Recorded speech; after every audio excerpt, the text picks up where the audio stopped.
एक बार फिर Patanjali IAS academy online classes में आप सभी का स्वागत है। और जो हम लोग भारतीय संविधान और उससे जुड़ी राज्य व्यवस्था, लोक प्रशासन, सुशासन से जुड़े टॉपिक की व्याख्याएं देख रहे थे, इसी लेक्चर को हम लोग आगे बढ़ाएंगे। आज का जो पाठ्यक्रम होगा उस पाठ्यक्रम में हम लोग देखेंगे राज्य के नीतिरक्षक तत्व, यानी ये भाग 4 का सब्जेक्ट है और अनुच्छेद 36 to 51 के बीच में इसकी चर्चाएं होती हैं। आप अभी तक क्या पढ़े? हमने बताया कि संविधान का भाग और अनुच्छेद एक साथ चलता है। संविधान का जब प्रथम भाग की हम लोग चर्चा किए तो संघ एवं राज्य क्षेत्र आर्टिकल 1 to 4, भाग 2 में हम लोग आए सिटीजनशिप, नागरिकता, जो 5 to 11 के बीच में था, और भाग 3 फंडामेंटल राइट्स जो आर्टिकल 12 to 35 तक थे। अब यहां से बात उठती है कि हम भाग 4 में जा रहे हैं और भाग 4 का टॉपिक है राज्य के नीति निर्देशक तत्व। इसको अंग्रेजी में बोलते हैं directive principle of state policy, यानी कोड वर्ड में हम बार बार यूज करेंगे आपके लिए DPSP word, directive principle of state policy यानी डीपीएसपी। इसी को हिंदी में क्या कहा जाता है? राज्य के नीति निर्देशक तत्व कह करके हम लोग इसको बुलाते हैं। ये भाग किसमें है? 4, और अनुच्छेद किसमें है? 36 to 51। इसके पहले इसके परत दर परत हम लोग आगे बढ़े, हमें यह भी जानना चाहिए, कुछ और भी फंडामेंटल क्वेश्चंस हैं हम लोगों के पास कि डीपीएसपी कहां से लिया गया, डीपीएसपी को लाने की उद्देश्य क्या है, इसकी उपयोगिताएं क्या है, इसका इंपॉर्टेंस क्या है, महत्व क्या है, और क्या डीपीएसपी की आलोचना होती है, उसके पीछे कौन से कारण होते हैं। यानी इन कारणों की पड़ताल में जब हम जाएंगे तो सबसे पहले जानिए कि भारत सरकार अधिनियम जो 1935 आया था उसी में डीपीएसपी से कुछ प्रावधान थे और मूल रूप से डीपीएसपी को आयरलैंड के कॉन्स्टिट्यूशन से लिया गया है, यानी ये आयरलैंड के संविधान से लाया गया है।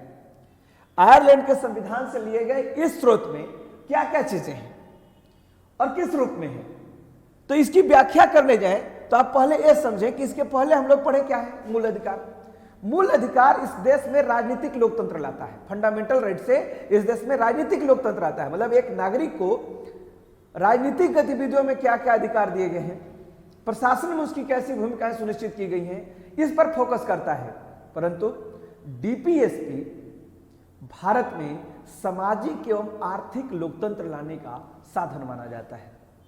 यानी यूरोपीय कॉन्सेप्ट है कि स्टेट कैसा होना चाहिए? वेलफेयर होना चाहिए, मतलब राज्य कल्याणकारी होना चाहिए, राज्य को कल्याण के लिए काम करना चाहिए।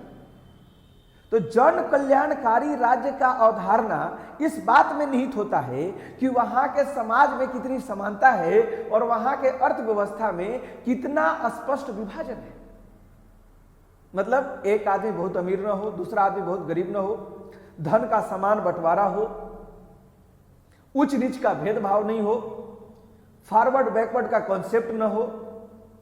तो अगर हमारे देश में सामाजिक और आर्थिक लोकतंत्र लाना है तो हमें डीपीएसपी के राह पर चलना होगा।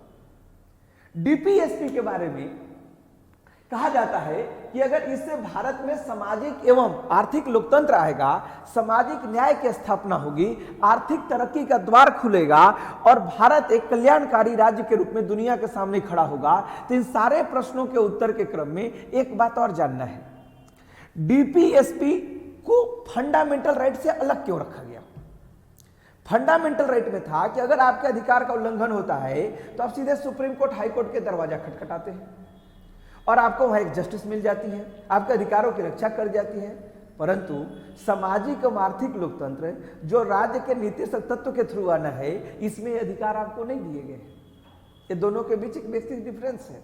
मतलब नीति मतलब होता है ज्ञान की बातें, निर्देश मतलब गाइडलाइन, किसको? राज्य को। जब संविधान बनाने वाले लोग संविधान लिख रहे थे तो उनके दिल में एक अरमान थे कि मेरा भविष्य का भारत ऐसा होना चाहिए, यहाँ गरीबी न हो, यहाँ बेरोजगारी न हो, यहाँ लोगों को सरकारी आर्थिक सहायता दी जाए, बूढ़ों को भी सहायता मिले, महिलाओं को भी सहायता मिले, बच्चों के लिए गरिमामय जीवन मिले। परंतु इन सब कार्य को लागू करने के लिए दो चीजें बहुत जरूरी थी, एक पढ़ी लिखी आबादी और दूसरा देश के पास पर्याप्त आर्थिक संसाधन का होना। ठीक है, तो उस समय देश क्या है, अंग्रेजों का लूटा हुआ है, जर्जर इकोनॉमी है। और इस जर्जर इकोनॉमी में अगर उन लोग बोले कि हर आदमी को नौकरी दे दीजिए, तो इतनी सैलरी कहां से आती? अभी आपको मिलता है ना मनरेगा में 100 दिन रोजगार की गारंटी, उस समय भी दिए जा सकते थे, मूल अधिकार हो जाता आपका, परंतु देश में उतने पैसे नहीं थे। इसी प्रकार लोग चाहते थे कि हिंदू मुसलमान कानून सबके लिए बराबर हो, लेकिन तुरंत तुरंत देश का विभाजन हुआ था। अगर मुसलमानों के ऊपर कोई ऐसा कानून बनाया जाए जो सेकुलर कानून हो, तो मुसलमान यही बात समझेंगे कि जिन्ना हमें ठीक बोलते थे कि अगर भारत में रहोगे तो तुम्हें 2 दर्जे की नागरिकता मिलेगी, तेरा धर्म छिन जाएगा, तेरे अपनी पहचान समाप्त हो जाएगी। इसीलिए सामाजिक सद्भाव का अनुकूल माहौल नहीं होने के कारण सभी को एक समान कानून भी प्राप्त नहीं थी और उन्हें देने की कोशिश भी नहीं की गई। माना गया समय के साथ हालात सामान्य होंगे, हमारे बीच से एक पढ़ी लिखी आबादी ग्रो करेगी, वो राइट टू इक्वलिटी, एक समान कानून के महत्व को समझेगी, वेलफेयर स्कीम को चालू करने के लिए हमारे देश में पर्याप्त संसाधन होंगे, बजट होंगे, सकारात्मक बजट होंगे, हमारी आमदनी बढ़ेगी, स्टेट की आमदनी बढ़ेगी और सरकार इसे लागू करेगी। इसीलिए कहा गया है कि डीपीएसपी एक ऐसा चेक है जिसे संविधान निर्माताओं ने काट करके राज्य और केंद्र सरकारों को दिया है, जिसे दोनों सरकार अर्थात बैंक के रूप में जो दोनों सरकारें होंगी ये अपने सुविधा के अनुसार पे करेंगी, आप उनका डिमांड नहीं कर सकते हैं। अगर राज्य चलाने वाले लोगों को लगेगा कि समाज में शांति है तो कड़े कानून आएंगे, अगर उनको लगेगा कि हमारे पास पर्याप्त आर्थिक धन है तो वे आपके लिए वेलफेयर स्कीम लेकर के आएंगे। इसीलिए ये राज्यों के गाइडलाइन पर छोड़ा गया और इसके लिए अलग से कोई प्रयास नहीं किए गए। अब तो आप समझ गए होंगे कि डीपीएसपी क्या है, अलग से क्यों लाया गया और क्यों इसकी चर्चा की गई। बहुत कॉमन वर्ड में डीपीएसपी आयरलैंड के संविधान से लिया गया। डीपीएसपी का उद्देश्य भारत में आर्थिक एवं सामाजिक न्याय यानी लोकतंत्र की स्थापना करना है, भारत को एक कल्याणकारी राज्य के रूप में स्थापित करना है। परंतु डीपीएसपी में जो बातें कही गई हैं वो एक गाइडलाइन है, वो किसी नागरिक का अधिकार नहीं है और नागरिक उसे पाने के लिए न्यायालय का दरवाजा नहीं खटखटा सकते हैं। ठीक है, परंतु आजादी 1947 में मिली, 50 में आप गणतंत्र हुए, संविधान लागू हुआ, आज 70 साल से ऊपर का समय बीत चुका है। तो क्या हमारी सरकारों ने डीपीएसपी को लागू करने के लिए कोई पहल किया या नहीं किया, यह भी हमें जानना चाहिए। तो हम आगे के पाठ्यक्रम में जब बढ़ेंगे तो इसकी चर्चा करेंगे कि एक एक आर्टिकल में क्या लिखा हुआ है और उस आर्टिकल को पूरा करने के लिए, संविधान निर्माताओं की इच्छाओं को पूरा करने के लिए हमारी राज्य सरकारों ने या केंद्र सरकारों ने एहतियातन कोई कदम उठाया या नहीं उठाया, या यह धार्मिक उपदेश बन के रह गया। क्योंकि आपको यह भी याद रखना चाहिए कि बड़ी आलोचना होती है डीपीएसपी की। एक केटी शाह हुए थे, वो बोले कि एक ऐसा भविष्य का काट करके दिया हुआ चेक है जिसे बैंक अपने सुविधा के अनुसार भजाएगा। टीटी कृष्णामाचारी तो इसे बोलते थे कूड़ा घर है। तो केसी हुयर ने कहा कि यह भारतीय लोकतंत्र में दिया गया धार्मिक उपदेश है। बात ही नहीं रुकी, सर आइवर जेनिंग्स इसे प्रतिमान दर्शन कहकर के आलोचना किए और उन्होंने कहा कि ये सपने कभी भारत में लागू होने वाले नहीं हैं। उन्होंने, आइवर जेनिंग्स ने तो इसे फेबियन समाजवाद का नाम दिया। मतलब समाजवाद नहीं है, फेबियन समाजवाद है।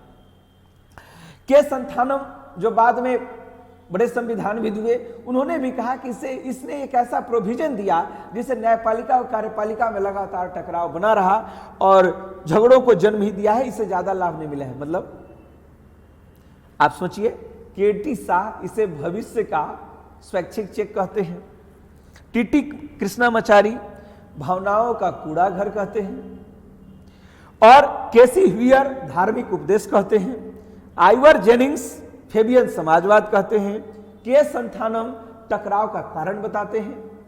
परंतु इन सबके बीच में मूल्यांकन करिए कि डीपीएसपी आज सफल है या नहीं है, सरकारों ने इसे ठीक से लागू किया या नहीं किया, इसको समझने की जरूरत है। आर्टिकल 36 में राज्य की परिभाषा है, मतलब राज्य कौन है। क्योंकि डीपीएसपी को लागू करना किसको है, राज्य को लागू करना है। तो राज्य का मतलब आप समझते हैं, आपके पास राज्य के अंतर्गत राज्य विधायिका, राज्य कार्यपालिका और केंद्रीय कार्यपालिका, केंद्रीय विधायिका ये सब राज्य के पृष्ठभूमि में आएंगे, उन्हीं से चीजें आपको प्राप्त करनी है, हासिल करनी है। अगर मैं आगे बढ़ूं तो कहता है कि आर्टिकल 37 डीपीएसपी न्यायालय से परिवर्तनीय नहीं होंगे। मतलब आपको डीपीएसपी में जो बातें कही गई हैं, अगर ये लाइफ में नहीं प्राप्त होती हैं तो आप इसे कोर्ट में जाके नहीं मांग सकते हैं, कोर्ट आपको अधिकार नहीं दिला सकते हैं, बल्कि राज्य अपने सामाजिक स्थिति और अपने आर्थिक स्थिति को देखते हुए ही लागू करेंगे। यानी इसे लागू करने के लिए कोर्ट प्रेशर नहीं कर सकता है, बाध्य नहीं कर सकता है। आर्टिकल 38 में कहा गया लोक कल्याण की सुरक्षा और आय की असमानता को दूर करिए और आय की समता को लागू कीजिए। बड़ा रोचक प्रश्न है। यानी कहते हैं कि लोक कल्याण मतलब लोगों के कल्याण की बातें राज्य के द्वारा लागू होनी चाहिए और आय की असमानता को दूर करना चाहिए। राज्य को ऐसा सिस्टम बनाना चाहिए कि एक आदमी बहुत धनी न हो और दूसरा आदमी बहुत गरीब न हो, इसके लिए एक काम करना चाहिए। अब आप जानते हैं भारत में क्या है, इस चीजों को भविष्य में लागू करने के लिए 1950 में योजना आयोग का गठन किया गया, 1952 में एनडीसी का गठन, राष्ट्रीय विकास परिषद का गठन किया गया। अभी 2015 से नीति आयोग काम कर रही है। इसका उद्देश्य यही रहता है कि लोक कल्याण की सुरक्षा पर कैसे बल दिया जाए। ये संस्थाएं इसीलिए विकसित की गई हैं। इसी प्रकार आय की असमानता को दूर करने के लिए आप देखते हैं हमारे देश में आयकर संरचना है, टैक्स का स्लैब है कि अगर आप 5 लाख तक की धनराशि कमाते हैं सालाना तो कितना टैक्स पे करेंगे। जितना आपका अमाउंट बढ़ते चला जाता है टैक्स का परसेंटेज बढ़ते चला जाता है, इसलिए ताकि अधिक आमदनी वाले लोगों को उनसे टैक्स लेकर के उनके धन को कम करें और उस धन से लोक कल्याण के लिए आपके बीच में स्कीम लाया जा सके। यानी इस पर बहुत काम होंगे, आप इस बात से सहमत होंगे। आर्टिकल 39 बड़ा इंपॉर्टेंट है, इसमें एक नहीं 6-7 बातें कही गई हैं। क्या क्या बातें हैं गौर फरमाइएगा। पहला बात कहा गया पुरुष और स्त्री को समान रूप से जीविकोपार्जन का साधन उपलब्ध कराएं। ठीक है, सरकार ने इसके लिए क्या लाया, इसके लिए 2 कदम उठाए। पहली बात कि अनुच्छेद 16 लोक नियोजन में अवसर की समानता, भारत में सारे नौकरियों में स्त्री और पुरुष को बराबर अधिकार दिए गए। इसके अलावा सरकार ने अभी तो जेंडर बजट का प्रोविजन किया है 2005 के बाद से। मतलब अगर मनरेगा का बजट है 10 लाख रुपए का तो उसका 40% 4 लाख रुपए महिला वर्कर से ही काम कराने और उन्हीं को भुगतान करने। कई जगहों पर तो महिला आरक्षण भी मिल रहे हैं। यानी सरकार ने ऐसी व्यवस्था की है कि पुरुष और स्त्री दोनों समान रूप से आजीविका का साधन चुन सकें। धन का विकेंद्रीकरण करना, इसके लिए सबसे बड़ी पहल मानी जाती है कि संविधान के मूल संविधान में 8 अनुसूचित थे। पहला संशोधन 1950 में ही हमको देखने को मिला जब 9वीं अनुसूची लाई गई और 9वीं अनुसूची के तहत जमींदारी उन्मूलन कानून इस देश में लागू किए गए, भू सुधार एक्ट लागू किए गए, जमींदारों के जमीन छीन लिए गए और गरीबों में बांट दिए गए, भूमि सुधार कार्यक्रम पूरे देश भर में चलाए गए। यानी इस दिशा में भी काम हुए। कहा जाता है कि पुरुष स्त्री समान कार्य समान वेतन, मतलब एक ही कार्य को पुरुष करे स्त्री करे तो दोनों का वेतन भी क्या होना चाहिए, इक्वल होना चाहिए। आप देखते हैं कि ये भेदभाव है। सरकार ने इसके लिए समान पारिश्रमिक अधिनियम 1976 पारित किया था, जिसमें ये प्रोविजन किया गया था कि एक ही प्रोफेशन में काम करने वाले चाहे महिला वर्कर हो या पुरुष वर्कर हो उन्हें एक समान वेतन का प्रावधान किया जाए। मतलब सरकार ने ये वादा भी अब तक पूरा कर चुका है। फिर कहा गया मुफ्त वैधानिक सलाह। अगर हमारे देश के कुछ नागरिक ऐसे हो जो अपने से कोर्ट कचहरी के मुकदमे न लड़ सकते हो तो उनके मुकदमों को सरकार लड़े। इस दिशा में भी बहुत सारे प्रयास हुए हैं और सरकार ने इस दिशा में उठाया गया सबसे बड़ी जो प्रयास है उसको आप समझ सकते हैं लोक अदालत। 1980 के दशक से इसकी शुरुआत हुई और लोक अदालतों के शुरू होने से क्या होता है, अब लोक अदालतें गांव में लगाई जा सकते हैं, छोटे कोर्ट में लगाए जाते हैं और मुकदमों को एक जगह बैठ के निपटारा किया जाता है। इसमें कोई चार्ज नहीं लगता है, कोई वकील की जरूरत होती है, दोनों पक्ष शामिल होते हैं और डिसीजन होता है। जो डिसीजन होता है वो अंतिम डिसीजन होता है, उसे ऊपरी अदालत में चुनौती भी नहीं दी जा सकती है। ये रही बात। इसी प्रकार परिवार अदालत खुल रहे हैं, कुटुंब अदालत की व्यवस्था की गई है। इस तरह अदालतों का एक ऐसा नेटवर्क खड़ा हुआ है जहां सबसे कम धनराशि में बहुत अच्छी स्थिति में आप काम कर सके। आगे बढ़े। इसी में कहा गया बालकों के आर्थिक एवं नैतिक शोषण से रक्षा की जाए और उन्हें गरिमामय जीवन दिया जाए। आपको बताएं इसके लिए बाल श्रम प्रतिषेध अधिनियम 1986 में पारित किया गया है। बाल संरक्षण आयोग 2005 में बनाया गया है। इसके लिए 2012 से प्रत्येक तरीके से बालकों को काम में लगाना प्रतिबंधित कर दिया गया। मतलब अपने माता पिता भी अपने घरेलू काम में भी उन्हें नहीं लगा सकते हैं, उस पर भी प्रतिबंध है। यानी बालकों के लिए बेहतर जीवन स्तर उपलब्ध कराने के सरकार ने प्रयास किए हैं और हर प्रकार से इसे आगे बढ़ाने की कोशिश की गई है। आते हैं अगले आर्टिकल के ऊपर। मतलब 39 में आपने क्या देखा, पुरुष स्त्री को समान रूप से जीविकोपार्जन का साधन दीजिए, पुरुष स्त्री को समान कार्य के लिए समान वेतन दीजिए, पुरुष धन का विकेंद्रीकरण करिए, मतलब धन को बंटवारा कीजिए, मतलब वैधानिक सलाह नागरिकों को फ्री में मुहैया कराइए और बालकों के लिए गरिमामय वातावरण बनाइए। ये सारे पांचों क्लाउज के ऊपर देश काफी आगे बढ़ चुका है और काफी अभी कुछ होना भी बाकी है। यानी 40 कहता है ग्राम पंचायतों का गठन। अभी तो बताने की चीज क्या है, आपके देश में 73वां संविधान संशोधन 1992 आया, जिसके तहत प्रत्येक राज्यों में ग्राम पंचायत के गठन किए गए हैं। प्रत्येक 5 वर्ष पर ग्राम पंचायतों के लगातार चुनाव संपादित किए जा रहे हैं और अब तो ग्राम पंचायतों को तृतीय सरकार का दर्जा भी हासिल है, जिसे स्थानीय सरकार भी कहते हैं। इस दिशा में शहरों में भी इसी प्रकार 74वां संविधान संशोधन के द्वारा 1992 के द्वारा नगर पालिका प्रशासन लाए गए हैं। मतलब शहरों में नगर पालिका प्रशासन और गांवों में ग्राम पंचायत प्रशासन पूरी तरह एक्टिव है और अच्छे से काम कर रही है। इसकी भूमिकाएं भी बढ़ रही हैं। पंचायतों को तो काम करने के लिए 29 सब्जेक्ट दिए गए हैं, जबकि 18 सब्जेक्ट नगर पालिका प्रशासन को काम करने के लिए दिया गया है। यानी ये व्यवस्था भी अब बहुत आगे बढ़ चुकी है। आर्टिकल 41 कहता है कि राज्य विशेष परिस्थिति में, विशेष परिस्थिति क्या है, बुढ़ापा, बेरोजगारी, गरीबी, विकलांगता, ये विशेष परिस्थिति होती है। तो राज्य विशेष परिस्थिति में लोगों को आर्थिक सहायता देगी। अब बुढ़े के लिए क्या करिए सरकार, वृद्धा पेंशन स्कीम चल रहा है ना, 1000 रुपए लोगों को प्रतिमाह दिए जाते हैं। आप बेरोजगार हैं तो बेरोजगारी भत्ता भी मिलेगा। अभी भी झारखंड सरकार ने ऐलान किया है कि बेरोजगार है तो सालाना 5000 रुपए आर्थिक सहायता दी जाएगी।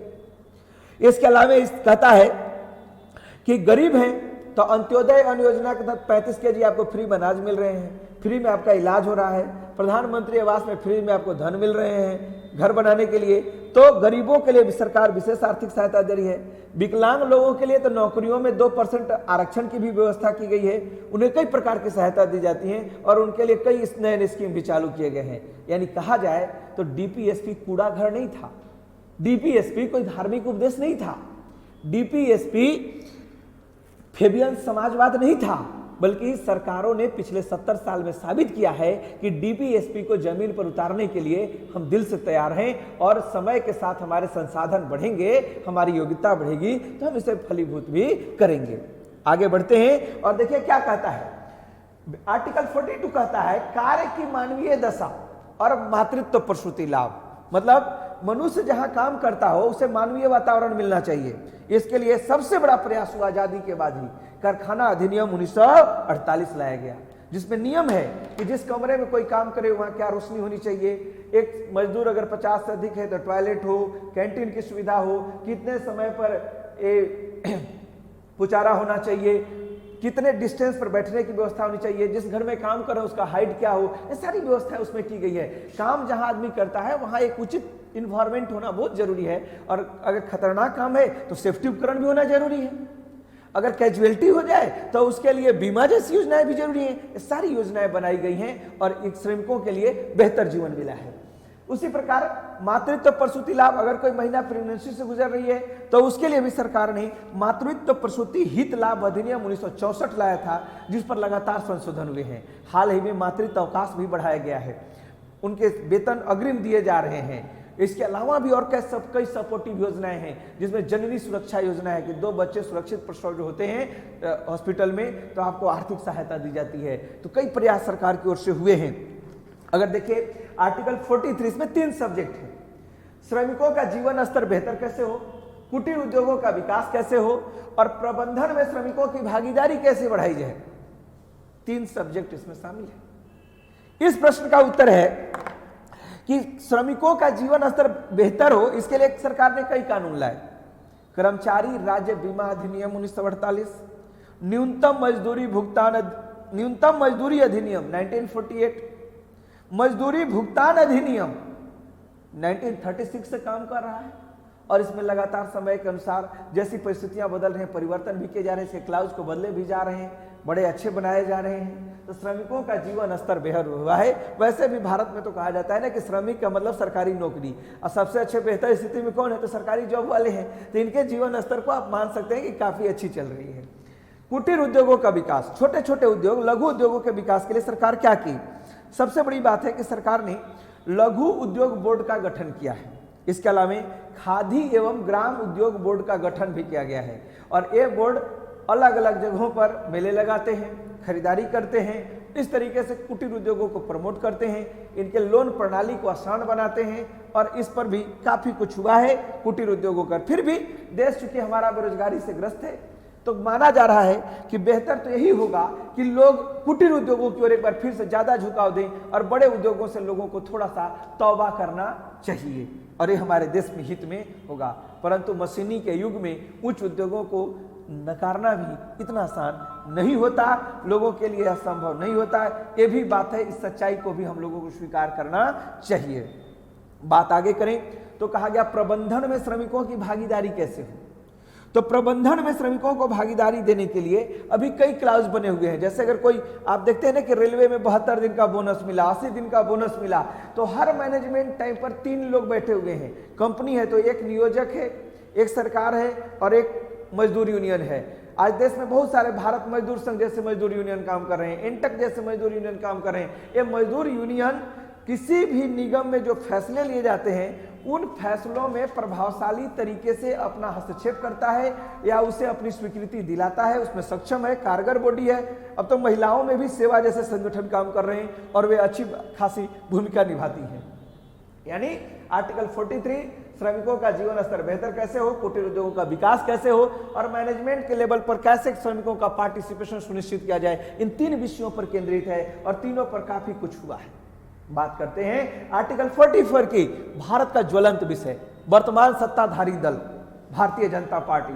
जिस समय इसका उत्पत्ति हुआ उसी समय से उसके कोर सब्जेक्ट में शामिल है, परंतु इस पर काम नहीं हुआ। मतलब आप इसको ऐसे समझे, हिंदू हो या मुसलमान या सिख या ईसाई, सबके लिए चाहे महिलाओं से जुड़े कानून हो, पुरुषों से जुड़े कानून, एक समान कानून देश में होना चाहिए। वन नेशन वन लॉ की थ्योरी पर आधारित है, परंतु ऐसा क्यों नहीं हुआ? हिंदू मैरिज एक्ट है, उसमें मुसलमानों को बाहर रखा गया, कुछ और एक्ट है उनसे मुस्लिमों को बाहर रखा गया। तो देश में एक इन्वायरमेंट बना कि हमने मुसलमानों के प्रति तुष्टिकरण की नीति अपना ली है और मुसलमानों को इसलिए बाहर किया गया ताकि उनके भीतर फीलिंग ना हो कि हम भारत में रह के कुछ गलती तो नहीं की, भारत में मेरा धर्म तो नहीं सुरक्षित है। इसीलिए इसी तुष्टिकरण के कारण इस पर अभी तक पॉलिसी नहीं है। परंतु पिछले कुछ दिनों से ये लगातार खबर आ रही है कि भाजपा जब अपने सभी पुराने एजेंडे को पूरा करिए वर्तमान सत्ता में रहते हुए 2020 में, तो शायद यूनिवर्सल सिविल कोड भी इस दौर में अवश्य लाया जाएगा और ये बिल पास करेंगे। उम्मीद कीजिए, अगर आता है तो स्वागत होना चाहिए, क्योंकि एक देश के भीतर रहने वाले सभी नागरिकों को एक समान कानूनी सुरक्षा कवच मिले, इसमें कोई बुराई नहीं है। वैसे भी भारत में एकमात्र राज्य है गोवा जहां पर ऑलरेडी समान नागरिक संहिता कानून लागू है और बाकी राज्यों में लागू नहीं है। बढ़ते हैं आगे और चर्चा करते हैं आर्टिकल 45 का। इसमें कहा गया है कि 14 वर्ष से कम उम्र के जो बालक हैं उन्हें क्या मिलना चाहिए? निःशुल्क शिक्षा का प्रोविजन होना। कोई शक है क्या? भारत में 0 से 14 वर्ष की आयु के बीच के जो बच्चे हैं, चाहे उनका एजुकेशन का स्तर जो सिस्टम में बनाए गए हैं उसमें उन्हें शिक्षा दी जाती है, निःशुल्क शिक्षा दी जाती है। अब तो 86वें संविधान संशोधन अधिनियम 2003 के तहत ये प्रोविजन भी किया गया है कि 6 से 14 वर्ष के बीच के बालकों को प्राइमरी शिक्षा पाना उनका फंडामेंटल राइट है, आर्टिकल 21A के तहत।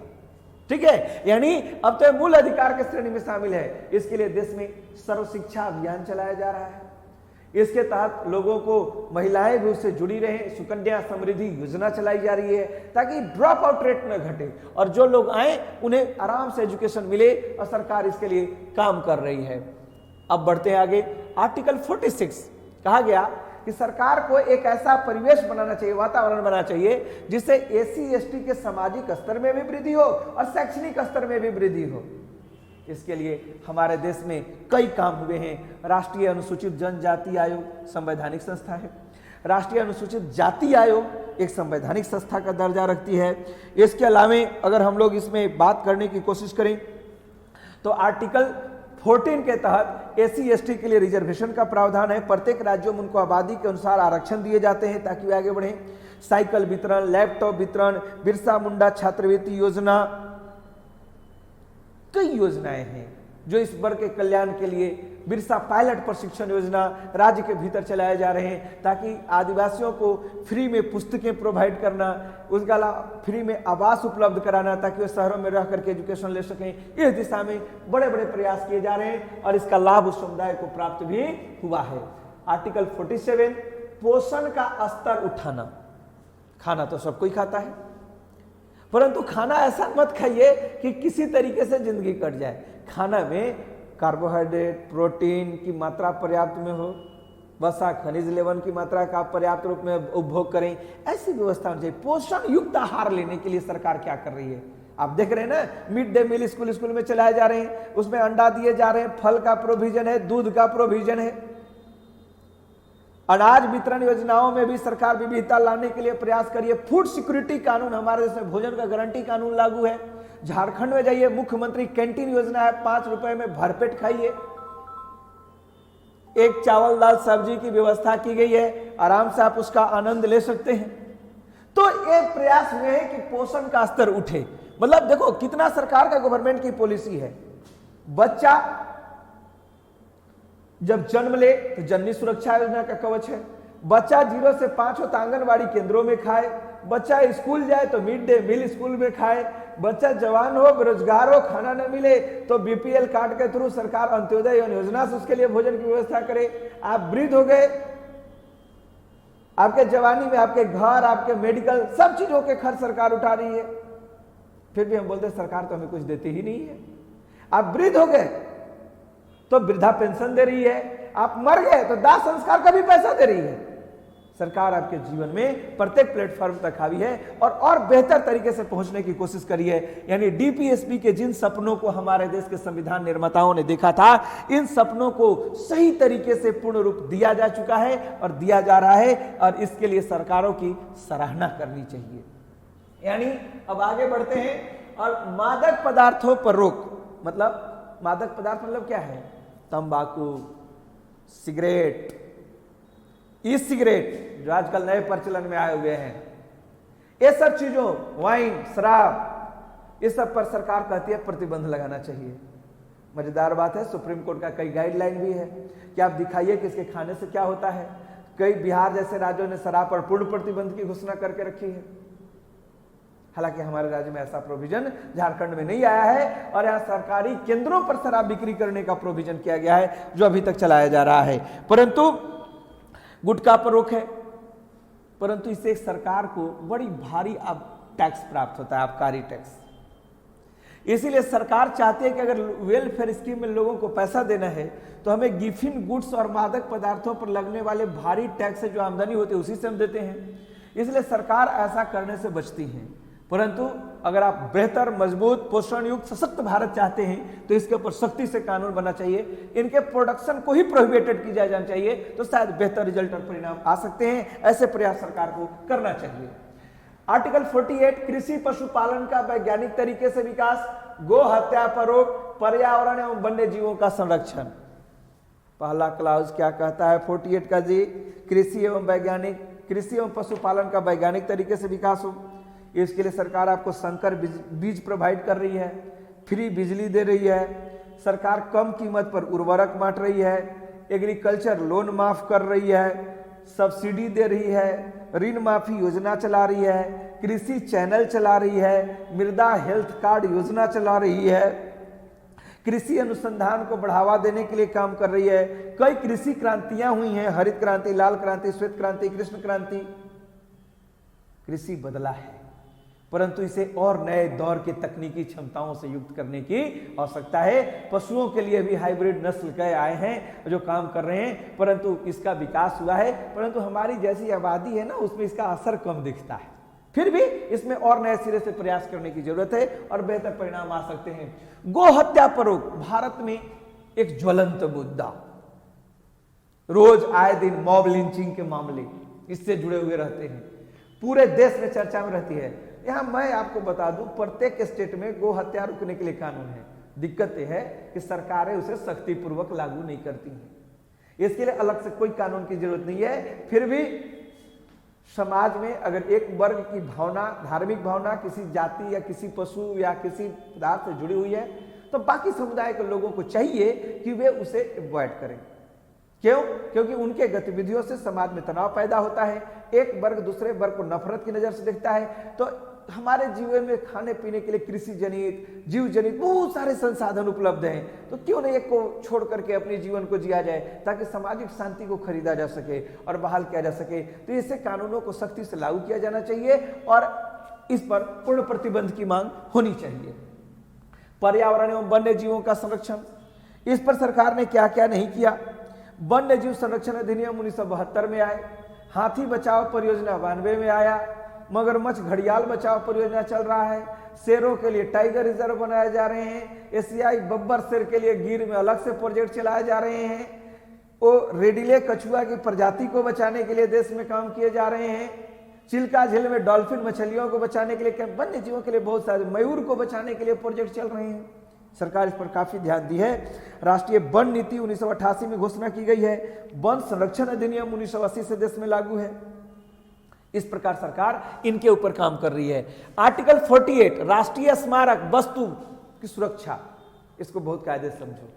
शिवाजी की तलवार हो, महाराणा प्रताप के कोट हो, ऐसे जो पदार्थ जो हमारे ऐतिहासिक धरोहर है, संस्कृतियां हैं, ऋग्वेद के पांडुलिपि ग्रंथ हो, सरकारों को चाहिए इसे रखे। इसके लिए पूरे देश में कई म्यूजियम, कई संग्रहालय बनाए गए हैं और उन्हीं में इन्हें संजो करके बड़ा वैज्ञानिक तरीके से रख रखाव किया जाता है।